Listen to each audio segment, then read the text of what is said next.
Welcome to ShubhCode. This is episode 2 of the LWC interview questions series. Today's topic, LWC component communication. The questions that really test you. Parent-child, sibling, and cross-DOM communication. All the patterns interviewers ask about. These are real questions from real Salesforce interviews. Let's get straight into it. Here is what we're covering today. 3 ways to pass data from parent to child. Then, how does a child communicate back to the parent? Then, what is the Lightning message service and when do you need it? Then, custom events versus standard DOM events. The difference. Then, the API decorator. What can and cannot be API? Pay close attention to the last one. It's a follow-up question that even experienced developers get wrong.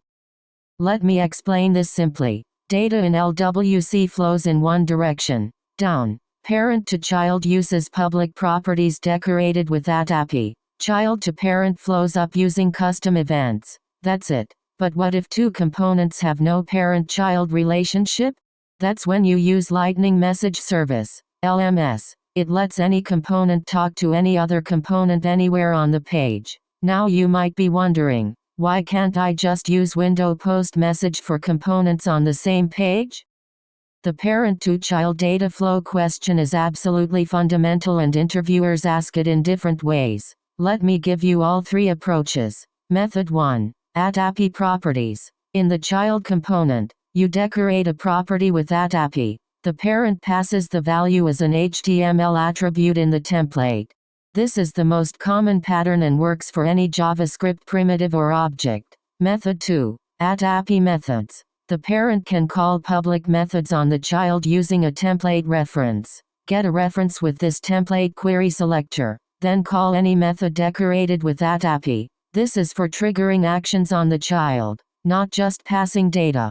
Method 3. Slots. For passing entire HTML markup from parent to child. The child defines a slot element and the parent puts content inside the child tags. This passes structured HTML, not just data. Each has its place. Child-to-parent communication always goes through custom events. This is non-negotiable in LWC. There is no other standard way to pass data upward. In the child, you create and dispatch a custom event. In the parent template, you listen to it with an event handler. Here's the pattern.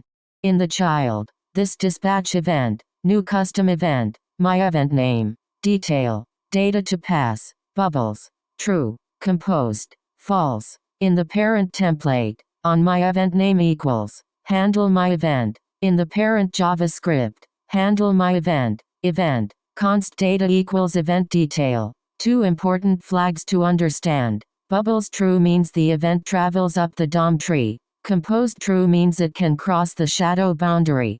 For most parent-child cases, you don't need bubbles or composed. Just dispatch and handle directly. This is the question that identifies senior LWC developers. Lightning Message Service, LMS, solves the problem that custom events cannot solve. Custom events can only travel within a component tree.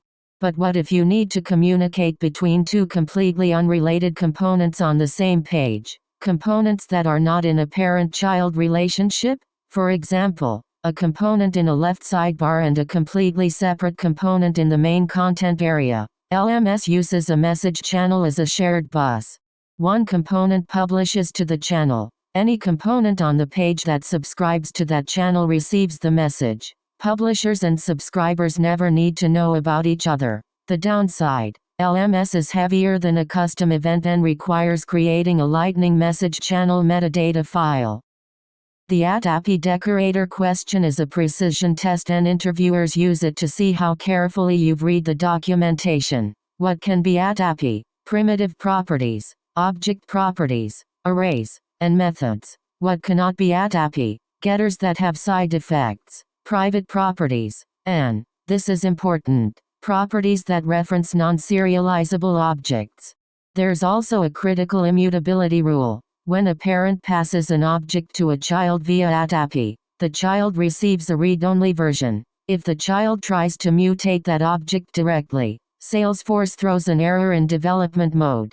To modify an AT-API object in the child, you must first create a deep copy using spread syntax or JSON parse stringify. This immutability is intentional. It enforces one-way data flow and prevents children from silently mutating shared state. Let's wrap up. Here are the answers that will make you stand out in your next LWC interview.